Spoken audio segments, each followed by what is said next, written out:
জনপ্রিয় অভিনেত্রী তানজিন তিশা প্রায় ১.৫ মাস ধরে অভিনয় থেকে বিরত রয়েছেন। ঈদের আগে বিদেশ সফর শেষে দেশে ফিরলেও এরপর আর কোনো নাটক, সিরিজ বা সিনেমার শুটিংয়ে অংশ নেননি তিনি। নিজের ভাষায় এটি তার জন্য এক ধরনের লম্বা ব্রেক। সম্প্রতি গণমাধ্যমকে তিশা বলেন, প্রতিটি আর্টিস্টেরই ভালো কাজের জন্য লম্বা ব্রেক দরকার। বিরতি নিলে নতুন কাজের জন্য ভালোভাবে প্রস্তুতি নেওয়া যায়।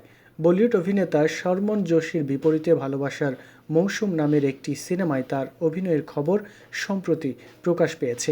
বিষয়টি নিয়ে খোলাখুলি কিছু না জানিয়ে তিশা বলেন, সিনেমাটিতে আমি অভিনয় করছি এমন অনেক নিউজ হয়েছে, আমিও দেখেছি।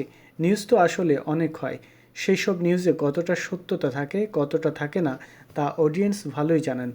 আমি এখনই কিছু বলতে চাই না, হতে পারে নতুন কোনো সারপ্রাইজ নিয়েই সবার সামনে আসব। তিশার মতে চলচ্চিত্র প্রতিটি শিল্পীর কাছেই বিশেষ একটি মাধ্যম। তিনি বলেন, এখন অনেক ভালো সিনেমা হচ্ছে, ভালো গল্প পেলে, ক্যারিয়ারে নতুন সংযোজন ঘটলে আমি অবশ্যই সিনেমা করব। যেহেতু আমি বাংলাদেশি মেয়ে, বাংলাদেশের চলচ্চিত্রেই কাজ করার আগ্রহ সব সময় বেশি।